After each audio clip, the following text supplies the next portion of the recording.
తీసుకోలేదు. కానీ నువ్వు బలహీనుడు అయితే నిన్ను లొంగ తీసుకుంటాడు.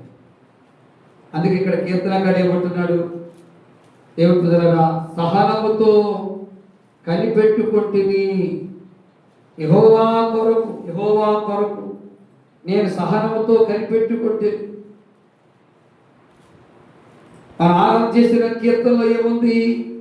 రేయి పవను వేచి ఇందును. ఒక 3 గంటలు ఉంటానికే మన కోపిక సారట్లా, కాలు ఇడిచాపి, చెయ్యి ఇడిచాపి, ఎవరిని నడుమిడి తిప్పి అడి తిప్పి, ఎవరిని ఒక 2 గంటలు.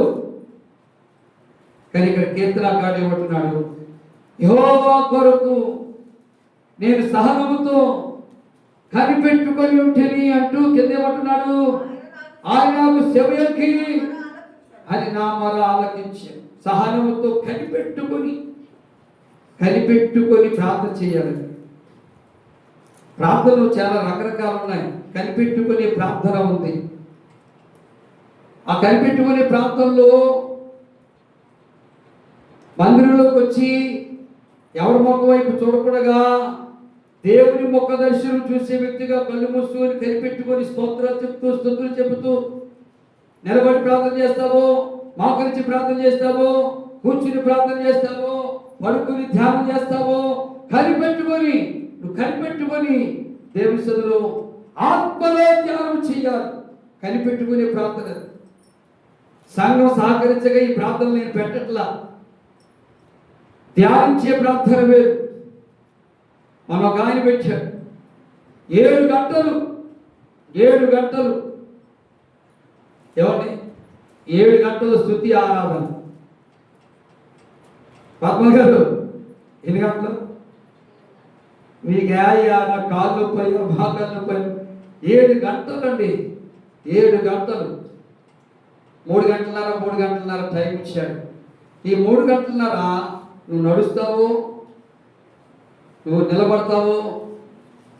దేవుని సన్నిధిలో నువ్వు నిలబడటమే, స్తుతించడమే, చప్పట్లు కొడుతూ, పాటలు పాడుతూ, ధ్యానం చేస్తూ, స్తుతిస్తూ 3:30 గంటలు ఏకదాటిగా రెస్ట్ లేదు. ఇక అలాంటి పాటలు పెడితే ఉంటారా? అయ్యగా నువ్వు చేసుకో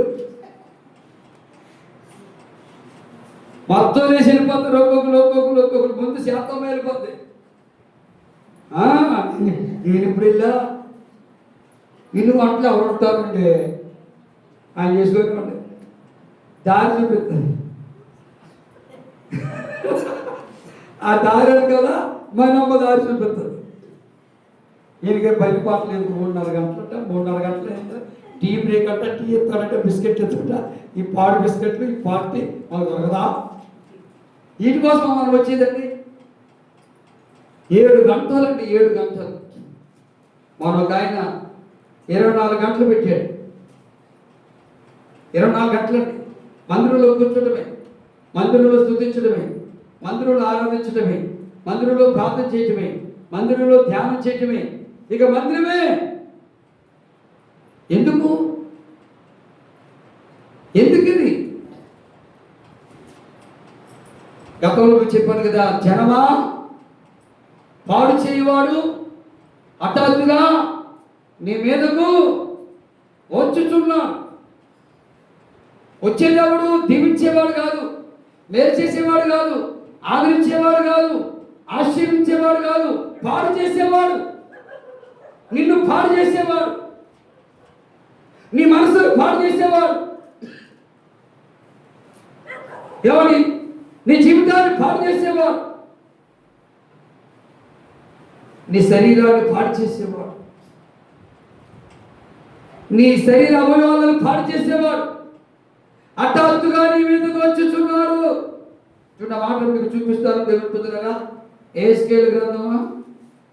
దేవుడికి స్తోత్రం చెబుతాను.